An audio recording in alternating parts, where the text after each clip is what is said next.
రాష్ట్రంలో అల్లర్లు సృష్టించేందుకు కాంగ్రెస్ నేతలు కుట్రలు చేస్తున్నారని మాజీ మంత్రి సూర్యాపేట ఎమ్మెల్యే జగదీష్ రెడ్డి విమర్శించారు.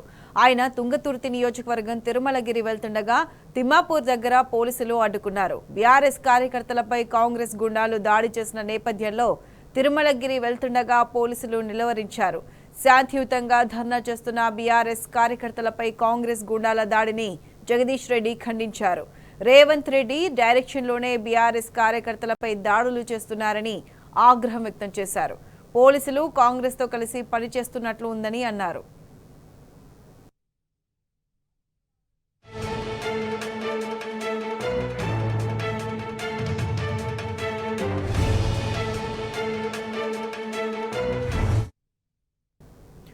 ఇదే అంశానికి సంబంధించి పూర్తి అప్డేట్స్ మా ప్రతినిధి రాము అందిస్తారు. రాము, చెప్పండి, పోలీసులు కూడా కాంగ్రెస్లతో కలిసి ధర్నాలు నిలువరిస్తున్నట్లు తెలుస్తుంది. దీనికి సంబంధించి పూర్తి అప్డేట్స్ ఏంటి?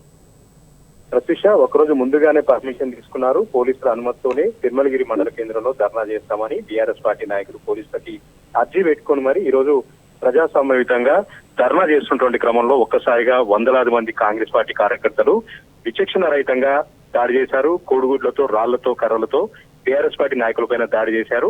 బీఆర్ఎస్ పార్టీ సంబంధించినటువంటి మాజీ ఎమ్మెల్యే గాదర్ కిషోర్ కుమార్ టార్గెట్ గా ఆయనని దాడి చేసేందుకు ప్రయత్నం కూడా చేయడం జరిగింది. దాదాపు 10 కార్ల అద్దాలు కూడా బీఆర్ఎస్ పార్టీ నాయకులై ధ్వంసం చేయడం జరిగింది. దీని పట్ల ఉమ్మడి నల్గొండ జిల్లా వ్యాప్తం కూడా బీఆర్ఎస్ పార్టీ బగ్గుమంటా ఉంది. సీఎం రేవంత్ రెడ్డి పర్యవేక్షణలోనే, ఆయన డైరెక్షన్ లోనే ఈ విధంగా దాడులు జరుగుతా ఉన్నాయి. బీఆర్ఎస్ పార్టీ నాయకులని భయభ్రాంతులు గురి చేసేలాగా ఒక కుట్ర జరుగుతుందని చెప్పి ప్రతి ఒక్కరు కూడా ఆగ్రహం వ్యక్తం చేస్తా ఉన్నారు. తన సొంత గ్రామం నాగారం, ఆయన నాగారం వెళ్తున్నటువంటి క్రమంలో బీఆర్ఎస్ పార్టీ కార్యకర్తలపైన దాడి జరిగిందని తెలవగానే ఆయన అక్కడికి వెళ్తున్నటువంటి క్రమంలో మాజీ మంత్రి సూర్యాపేట ఎమ్మెల్యే జగదీష్ రెడ్డిని కూడా పోలీసులు అక్రమంగా అరెస్ట్ చేయడం జరిగింది, అడ్డుకోవడం జరిగింది. అక్కడ పోలీసులందరూ కూడా బారికేడ్లు వేసి ఆయన కారు ముందుకు కదలకుండా అక్కడ అడ్డుకున్నటువంటి పరిస్థితిని కూడా మనం చూస్తున్నాం. ఈ విధంగా అడుగడుగునా పోలీసు రాజ్యంతో, పోలీసుల యొక్క దౌర్జన్యంతో పోలీసులను అడ్డం పెట్టుకుని కాంగ్రెస్ పార్టీ నాయకులు రాజకీయం చేస్తున్నారని కూడా జగదీష్ రెడ్డి మండిపడ్డారు. పాత తుంగతుర్తిని మళ్లీ చూడాల్సి వచ్చింది. 10 ఏళ్ల కింద తుంగతుర్తి రాజకీయ కక్షలతో అట్టుడికేది.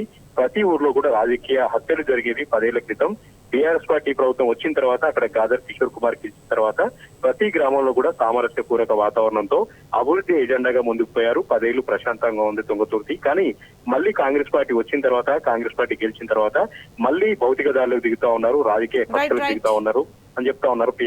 Pratyusha. Right Ramu, thank you.